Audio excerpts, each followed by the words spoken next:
Students, today we are going to discuss about the configuration of stereoisomers. What is the meaning of configuration? Configuration is the fixed arrangement of atoms or groups constituting a stereoisomer. ਕਿਸੇ ਵੀ stereo ਆਈਸੋਮਰ ਦੇ ਵਿੱਚ ਜਿਹੜੇ atoms ਜਾਂ groups present ਆ ਉਹਨਾਂ ਦੇ space ਦੇ ਵਿੱਚ ਫਿਕਸਡ ਅਰੇਂਜਮੈਂਟ ਨੂੰ ਅਸੀਂ ਕਨਫੀਗਰੇਸ਼ਨ ਬੋਲਦੇ ਹਾਂ। ਤਾਂ configuration is simply the fixed arrangement in the space of atoms ਔਰ ਗਰੁੱਪਸ ਆਫ ਅ ਸਟੀਰੀਓ ਆਈਸੋਮਰ। ਤੋ ਕਿਸੇ ਵੀ ਸਟੀਰੀਓ ਆਈਸੋਮਰ ਦੀ ਕਨਫੀਗਰੇਸ਼ਨ ਨੂੰ ਅਸੀਂ ਸਪੈਸੀਫਾਈ ਕਿੱਦਾਂ ਕਰ ਸਕਦੇ ਹਾਂ, ਉਹਦਾ ਅਸੀਂ ਨਾਮ ਕਿੱਦਾਂ ਰੱਖ ਸਕਦੇ ਹਾਂ। ਇੱਕ ਪਰਟੀਕੂਲਰ ਅਰੇਂਜਮੈਂਟ ਆ, ਅਸੀਂ ਉਸ ਅਰੇਂਜਮੈਂਟ ਨੂੰ ਕੀ ਕਹਿ ਕੇ ਬੁਲਾਉਣਾ ਆ, ਉਹਨੂੰ ਅਸੀਂ ਬੋਲ ਦਿੰਦੇ ਹਾਂ ਸਪੈਸੀਫਿਕੇਸ਼ਨ ਆਫ ਦਾ ਕਨਫੀਗਰੇਸ਼ਨ। ਕਿ ਕਨਫੀਗਰੇਸ਼ਨ ਨੂੰ ਸਪੈਸੀਫਾਈ ਕਰੋ, ਡਿਸਕ੍ਰਾਈਬ ਕਰੋ, ਉਹਦਾ ਕੋਈ ਨਾਮ ਰੱਖੋ। ਤੋ ਸਪੈਸੀਫਿਕੇਸ਼ਨ ਆਫ ਕਨਫੀਗਰੇਸ਼ਨ ਜਿਹੜੀ ਹੈਗੀ ਹੈ ਬੇਟਾ, ਜਿਹੜਾ ਨੋਮਨਕਲੇਚਰ ਆਫ ਕਨਫੀਗਰੇਸ਼ਨ ਆਪਾਂ ਕਹਿ ਸਕਦੇ ਹਾਂ। ਨੋਮਨਕਲੇਚਰ ਔਰ specification of configuration. Oh beta, दो तरीके। We have two types of nomenclature, we have two types of specifications, we have two types of notations, we have two types of systems we can say which are used to specify configuration of a stereoisomer. First is D and L system and second is R and S system. D and L system of specifying configuration of a stereoisomer, R and S system of specifying configuration of a stereoisomer. So firstly we are going to discuss in detail D and L system of specification of stereoisomers, configuration of the stereoisomers.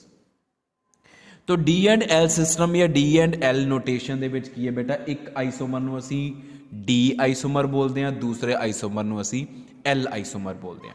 ਇਹਨੂੰ simply D ਪੜ੍ਹਨਾ, ਇਹਨੂੰ L ਪੜ੍ਹਨਾ। And this D has nothing to do with dextro rotatory and this L has nothing to do with levo rotatory substances, because we have studied two types of optically active substances, dextro and levo. Dextro which rotate plane polarized beam in clockwise direction and levo which rotate plane polarized beam in anti-clockwise direction. तो ये dextro and levo नहीं है। Dextro is written by writing a prefix plus sign. Dextro ਨੂੰ ਆਪਾਂ plus ਦੇ sign ਦੇ ਨਾਲ ਲਿਖਦੇ ਆ ਤੇ ਲੀਵੋ ਨੂੰ ਆਪਾਂ ਮਾਈਨਸ ਦੇ ਸਾਈਨ ਦੇ ਨਾਲ ਲਿਖਦੇ ਆ। ਠੀਕ ਹੈ, ਆ ਡੈਕਸਟਰੋ ਨੂੰ ਲਿਖਣ ਦਾ ਤਰੀਕਾ ਹੁੰਦਾ ਵਾ ਔਰ ਆ ਲੀਵੋ ਨੂੰ ਲਿਖਣ ਦਾ ਤਰੀਕਾ ਹੁੰਦਾ ਹੈ। ਇਹ ਸੈਪਰੇਟ ਚੀਜ਼ ਆ, dextro and levo. D and L separate ਚੀਜ਼ ਆ। ਇਹ ਕਨਫੀਗਰੇਸ਼ਨ ਦੱਸਣ ਦੇ ਵਾਸਤੇ ਆ, ਇਹ ਕੇਸ ਨੂੰ ਦੱਸਣ ਦੇ ਵਾਸਤੇ ਆ, ਰੋਟੇਸ਼ਨ ਆਫ ਪਲੇਨ ਪੋਲਰਾਈਜ਼ਡ ਬੀਮ ਦੱਸਣ ਦੇ ਵਾਸਤੇ ਆ ਕਿ ਜਿਹੜੀ ਕਲੌਕਵਾਈਜ਼ ਰੋਟੇਸ਼ਨ ਹੋ ਰਹੀ ਹੈ ਜਾਂ ਐਂਟੀ ਕਲੌਕਵਾਈਜ਼ ਰੋਟੇਸ਼ਨ ਹੋ ਰਹੀ ਆ ਸਬਸਟੈਂਸ ਦੇ ਥਰੂ। D ਐਂਡ L ਉਹਨਾਂ ਦੀ ਕਨਫੀਗਰੇਸ਼ਨ ਦਾ nomenclature, D and L notations. तो इनू आप D पढ़ते हैं सिंपली, इनू आप L। तो पहली चीज़ जो मैं दसनी चाहूँगा कि D and L notations, D and L configurations are not absolute configurations. ये एब्सोल्यूट कॉन्फिगरेशंस नहीं है, rather they are relative configurations.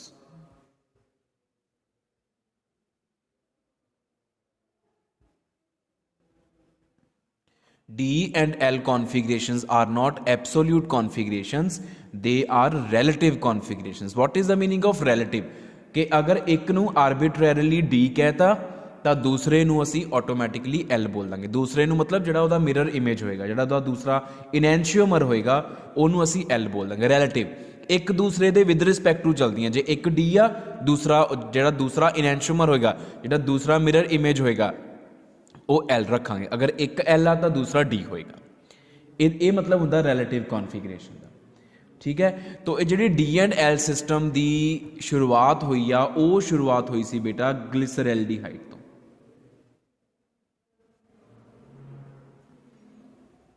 ਗਲਿਸਰੈਲਡੀਹਾਈਡ, what is ਗਲਿਸਰੈਲਡੀਹਾਈਡ? ਇਹ ਬੇਟਾ ਇੱਕ ਕਾਰਬੋਹਾਈਡਰੇਟ ਆ, ਸਿੰਪਲੈਸਟ ਕਾਰਬੋਹਾਈਡਰੇਟ ਆ।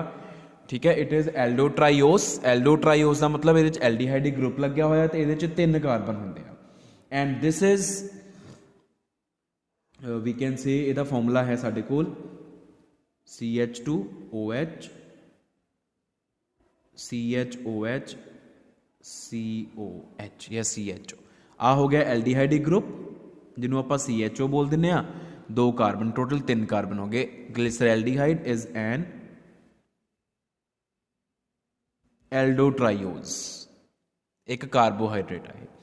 हुण इहदे विच जिहड़ी आ वाली carbon, this carbon is optically active, sorry this carbon is chiral carbon, ये स्टीरियो सेंटर आ, स्टीरियोजेनिक एसिमेट्रिक कार्बन है। तो यदा मतलब ये आइसोमेरिज्म, स्टीरियो आइसोमेरिज्म एग्जिस्ट करेगा, इनैंशियोमेरिज्म भी एग्जिस्ट करेगा। तो ये बेटा आपां 2 इनैंशियोमर्स किद्दां ड्रॉ करने आ हो गया कार्बन, ठीक है, CHO CH2OH। इतने लिखते होंगे आप इन द प्लेन किहड़े लिखते होंगे जी फस्ट कार्बन, आ फस्ट कार्बन, अगर आप नॉमनक्लेचर दे विच नंबरिंग करनी आ सैकेंड कार्बन, आ थर्ड कार्बन। फस्ट कार्बन नूं आपां यूजुअली उपर लिखीदा, ठीक है। और आ जिहड़ा इन द प्लेन जिहड़े एटम्स लिखने होंगे वो होंगे आ जिहड़े पेरेंट चेन दे विच पए होण। हुण आ वाली पेरेंट चेन आ, पेरेंट चेन वाले एटम्स नूं असीं इन द प्लेन लिखते हैं। तो आ तीनों इन द प्लेन लिख ले। उस तो बाद बचे 2, इस कार्बन के उपर एक H एक OH। तो एक पॉसिबिलिटी है साडे कोल कि असी H नूं आ लिखता इत्थे और OH नूं असी इदां लिखता। इहदा भी मतलब सानूं पता, in the plane away from the observer towards the observer. एक आपां इदां लिख सकते, एक आपां किद्दां लिख सकते इहनूं। हुण इहदी मिरर इमेज ड्रॉ करनी आ, CHO CH2OH H and OH। इस तरीके दे नाल आ 2 असी इनैंशियोमर्स लिखते, 2 आइसोमर्स लिखते, ठीक है। और अगर आपां इहदा फिशर फॉर्मूला ड्रॉ करिए, if we want to draw its Fischer formula, ये है फ्लाइंग वैज फॉर्मूले। Fischer formula very simple, CHO CH2OH HOH। और इहदा फिशर फॉर्मूला CHO CH2OH, इधर आ जाएगा साडे कोल OH और इधर आ जाएगा H, ठीक है। और ये एक दूसरे दे इनैंशियोमर्स आ। हुण ग्लिसरैल्डिहाइड नूं की कीता गया आर्बिट्रैरिली, जिहड़ी इहदी आ कायरल कार्बन आ, दिस कायरल कार्बन, इहदे विच कायरल कार्बन ते जिहड़ा OH आ वो सज्जे पासे आ और H खब्बे पासे। इहनूं आर्बिट्रैरिली डी ग्लिसरैल्डिहाइड बोल दिता गया। और कॉरेस्पॉन्डिंगली जिहड़ा उहदा इनैंशियोमर है उहनूं L ग्लिसरैल्डिहाइड बोल दिता गया। और ग्लिसरैल्डिहाइड नूं मान लिया reference, standard reference. Standard reference का मतलब की आ कि जदों हुण आपां ग्लिसरैल्डिहाइड तो इलावा किसी भी होर ऑप्टिकली एक्टिव सबसटांस दे किसी एक इनैंशियोमर की कॉन्फिगरेशन लिखनी होगी, आपां ग्लिसरैल्डिहाइड नूं देख के उहदी कॉन्फिगरेशन लिखांगे, ग्लिसरैल्डिहाइड नूं रेफरेंस मन के उहदी कॉन्फिगरेशन लिखांगे। और वो कॉन्फिगरेशन यूजुअली किद्दां लिखी जाती है कि आपां उस कंपाउंड नूं with the help of series of chemical reaction glyceraldehyde तो तैयार करते हैं। की मतलब आपां ग्लिसरैल्डिहाइड नूं चकदे हां, उहनूं साडा रिएक्टेंट, स्टार्टिंग रिएक्टेंट मन के so many reactions we carry out. There may be single step reaction, there may be 2 step 3 step और so many number of steps may be there, और अल्टीमेटली असी एक कंपाउंड ते पहुंच जाते हैं, ठीक है जी। हुण वो कंपाउंड की कॉन्फिगरेशन किद्दां लिखी दी है, वो कंपाउंड की कॉन्फिगरेशन ग्लिसरैल्डिहाइड की कॉन्फिगरेशन के हिसाब नाल लिखी दी है। ग्लिसरैल्डिहाइड की कॉन्फिगरेशन के हिसाब नाल किद्दां लिखी दी आ कि ग्लिसरैल्डिहाइड अगर डी ग्लिसरैल्डिहाइड आ, ठीक है। हुण डी ग्लिसरैल्डिहाइड की आ कायरल कार्बन आ जिहदे उपर OH सज्जे पासे लग्या, अगर इस कायरल कार्बन दे उपर जिहड़े बॉन्ड्स बने आ, अगर असी इन्हां नूं नहीं तोड़िया, if the bonds of chiral carbon with the groups are not broken, और ये कायरल कार्बन फाइनल कंपाउंड दे विच एज सच पई हुई आ, ਤਾਂ फाइनल कंपाउंड भी दी कॉन्फिगरेशन भी ग्लिसरैल्डिहाइड वाली ही होएगी। मतलब if glyceraldehyde is D then final compound will also be D, और if glyceraldehyde is L this will also be L. और अगर कायरल कार्बन ग्लिसरैल्डिहाइड दी कायरल कार्बन दे जिहड़े बॉन्ड्स आ वो टुट के दोबारा बनाए गए आ, फिर फाइनल कंपाउंड दी कॉन्फिगरेशन चेंज हो सकती आ, वो डी तो एल हो सकता, एल तो डी हो सकता। ठीक है, आप रैफरेंस ग्लिसरैल्डिहाइड नूं मनना कि ग्लिसरैल्डिहाइड डी ग्लिसरैल्डिहाइड दे विच की आ that H is on left, O H is on right. अगर फाइनल कंपाउंड दी कायरल कार्बन आही वाली कायरल कार्बन उपर जिन्ने मर्जी चेंजिज आन, उपर भावें 4 कार्बना होर लग जान या थल्ले भावें 4 कार्बना होर लग जान, आपां इहनूं देखना ਇਹ वाली कायरल कार्बन दे विच अगर कॉन्फिगरेशन इस कंपाउंड दे विच सेम रहिंदी आ तां फिर कॉन्फिगरेशन भी सेम रहेगी। अगर एच खब्बे पासे रहिंदा वा या ओ एच सज्जे पासे रहिंदा है, एक ग्रुप विचों चेंज भी कर सकदा, तां कॉन्फिगरेशन सेम होएगी। तो ग्लिसरैल्डिहाइड नूं असीं रैफरेंस कंपाउंड मान के चलते हैं। हुण जिद्दां फॉर एग्जाम्पल आ रिएक्शन देखो, see this reaction, this one.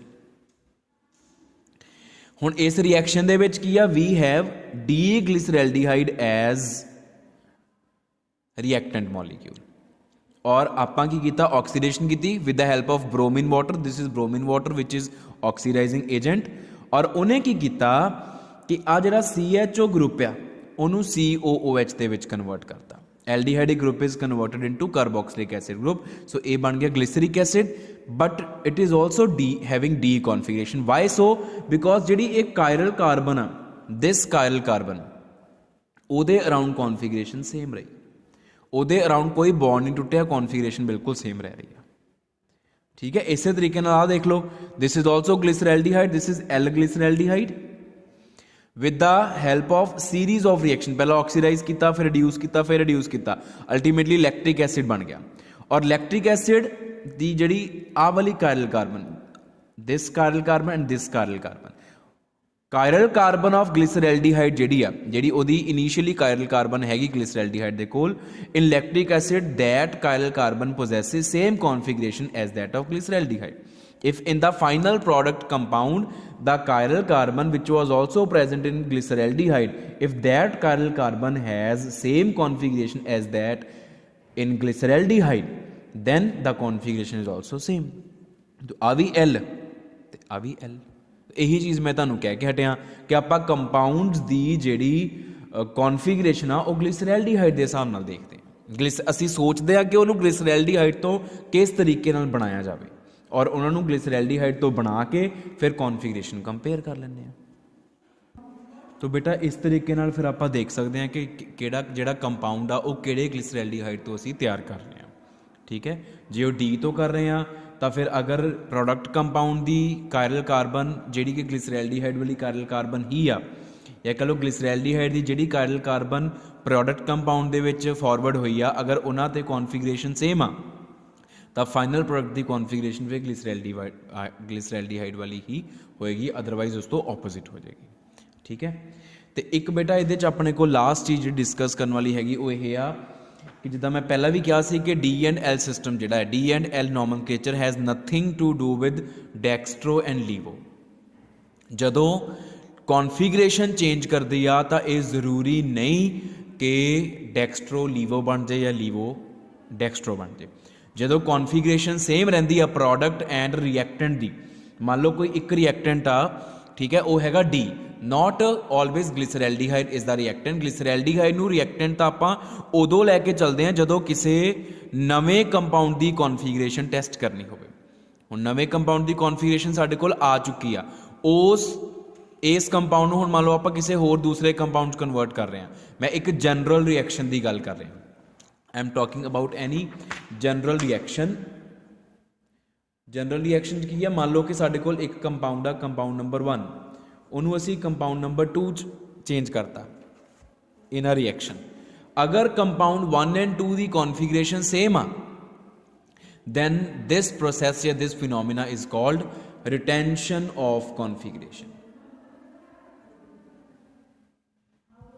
Retention of configuration means configuration does not change during the reaction ਦੇ ਡਿਊਰਿੰਗ ਜਦੋਂ ਕਨਫੀਗਰੇਸ਼ਨ ਚੇਂਜ ਨਾ ਕਰੇ ਉਹਨੂੰ ਕਹਿੰਦੇ ਰਿਟੈਂਸ਼ਨ ਆਫ ਕਨਫੀਗਰੇਸ਼ਨ, ਤੇ ਇਨਵਰਜਨ ਆਫ ਕਨਫੀਗਰੇਸ਼ਨ ਇਜ਼ ਜਦੋਂ ਕਨਫੀਗਰੇਸ਼ਨ ਚੇਂਜ ਕਰ ਜੇ। ਰਿਐਕਟੈਂਟ ਡੀ ਸੀਗਾ ਉਹ ਐਲ ਹੋ ਗਿਆ, ਪ੍ਰੋਡਕਟ ਬਣ ਗਿਆ, ਤੇ ਜਾਂ ਰਿਐਕਟੈਂਟ ਐਲ ਸੀਗਾ, ਪ੍ਰੋਡਕਟ ਡੀ ਹੋ ਗਿਆ, ਉਹ ਹੁੰਦੀ ਆ ਇਨਵਰਜਨ ਆਫ ਕਨਫੀਗਰੇਸ਼ਨ। ਆ retention of configuration, inversion of configuration ਕੀ ਆ? Configuration changes. ਠੀਕ ਹੈ ਜੀ। ਹੁਣ ਜਿਹੜੀ ਗੱਲ ਮੈਂ ਕਰ ਰਿਹਾ ਸੀ ਉਹ ਇਹ ਆ ਕਿ ਕਿਸੇ ਰਿਐਕਸ਼ਨ ਦੇ ਡਿਊਰਿੰਗ ਕਈ ਵਾਰੀ ਕੀ ਹੁੰਦਾ, ਰਿਟੈਂਸ਼ਨ ਆਫ ਕਨਫੀਗਰੇਸ਼ਨ ਰਹਿੰਦੀ ਹੈ, ਜੋ ਰਿਐਕਟੈਂਟ ਦੀ ਕਨਫੀਗਰੇਸ਼ਨ ਉਹੀ ਪ੍ਰੋਡਕਟ ਦੀ ਕਨਫੀਗਰੇਸ਼ਨ, ਲੇਕਿਨ ਉਹਨਾਂ ਦੀ ਰੋਟੇਸ਼ਨ ਆਫ ਪਲੇਨ ਪੋਲਰਾਈਜ਼ਡ ਬੀਮ ਜਿਹੜੀ ਆ ਉਹਦੀ ਡਾਇਰੈਕਸ਼ਨ ਚੇਂਜ ਕਰ ਜਾਂਦੀ ਆ। ਕਿ ਰਿਐਕਟੈਂਟ ਡੈਕਸਟਰੋ ਸੀ, ਪ੍ਰੋਡਕਟ ਲੀਵੋ ਹੋ ਗਿਆ, ਰਿਐਕਟੈਂਟ ਲੀਵੋ ਸੀ, ਪ੍ਰੋਡਕਟ ਡੈਕਸਟਰੋ ਹੋ ਗਿਆ। ਤੇ ਸਮਟਾਈਮਸ ਕੀ ਹੁੰਦਾ ਵਾ ਕਿ कॉन्फिगरेशन इन्वर्जन होगी, कॉन्फिगरेशन इन्वर्ट होगी, डी तो एल बन गया, एल तो डी बन गया, लेकिन direction of rotation of plane polarise beam वो सेम रही, डेक्सट्रो डेक्सट्रो रहा, लीवो लीवो रहा। ठीक है, तो ओदियां भी साडे कोल बहुत सारिया एग्जाम्पल्स हैगियां वा। हुण आही एग्जाम्पल देख लो, see this example, D glyceraldehyde, D glyceric acid, इस रिएक्शन च retention of configuration it is accompanied with retention of configuration, D to D रहा, लेकिन glyceraldehyde was dextrorotatory and glyceric acid becomes levorotatory। तो configuration retention आ, लेकिन direction of rotation of plane polarized light वो change करके। इस तरीके नाल आ भी देखो, L तो L glyceraldehyde, L lactic acid, लेकिन glyceraldehyde इत्थे सीगा आ वाला levorotatory, ਜਿਹੜਾ ਲੈਕਟਿਕ ਐਸਿਡ ਆ ਉਹ ਡੈਕਸਟਰੋ ਰੋਟੇਟਰੀ ਬਣਿਆ ਵਾ। तो यही चीज़ मैं कह रहा कि ਜਿਹੜੀ ਡੈਕਸਟਰੋ ਰੋਟੇਸ਼ਨ ਜਾਂ ਲੀਵੋ ਰੋਟੇਸ਼ਨ ਆ it has nothing to do with D and L notations. ਹੁਣ ਆਹ ਚੀਜ਼ ਦੇਖੋ, D glyceraldehyde, L lactic acid, with the help of series of reaction ਆਪਾਂ ਇਹਨੂੰ ਵਿੱਚ ਚੇਂਜ ਕਰ ਸਕਦੇ ਹਾਂ। Glyceraldehyde is D, lactic acid is L, this is inversion of configuration, लेकिन ग्लिसरैल्डिहाइड भी डेक्सट्रोरोटेटरी ते लैक्टिक एसिड भी डेक्सट्रोरोटेटरी। ठीक है, तो in the end we are going to discuss limitations of D and L system.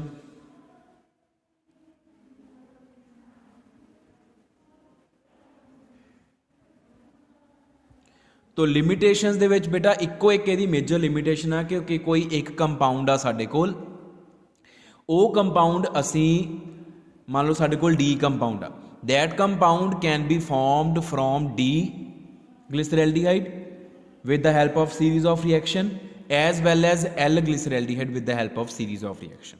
ਇੱਕ compound ਨੂੰ ਅਸੀਂ ਕਿਸੇ ਨਾ ਕਿਸੇ ਤਰੀਕੇ ਇੱਕ ਆਈਸੋਮਰ ਤੋਂ ਵੀ ਬਣਾ ਸਕਦੇ ਹਾਂ, ਇੱਕ ਇਨੈਂਸ਼ੋਮਰ ਤੋਂ ਵੀ ਬਣਾ ਸਕਦੇ ਹਾਂ, ਤੇ ਕਿਸੇ ਨਾ ਕਿਸੇ ਤਰੀਕੇ ਦੂਸਰੇ ਇਨੈਂਸ਼ੋਮਰ ਤੋਂ ਵੀ ਬਣਾ ਸਕਦੇ ਹਾਂ। ਹੁਣ ਅਗਰ ਉਹ ਦੋਨੋਂ ਇਨੈਂਸ਼ੋਮਰਸ ਤੋਂ ਬਣਾ ਸਕਦੇ ਹਾਂ ਤਾਂ ਫਿਰ ਉਹਦੀ ਐਕਚੁਅਲ ਕਨਫੀਗਰੇਸ਼ਨ ਕੀ ਹੋਏਗੀ?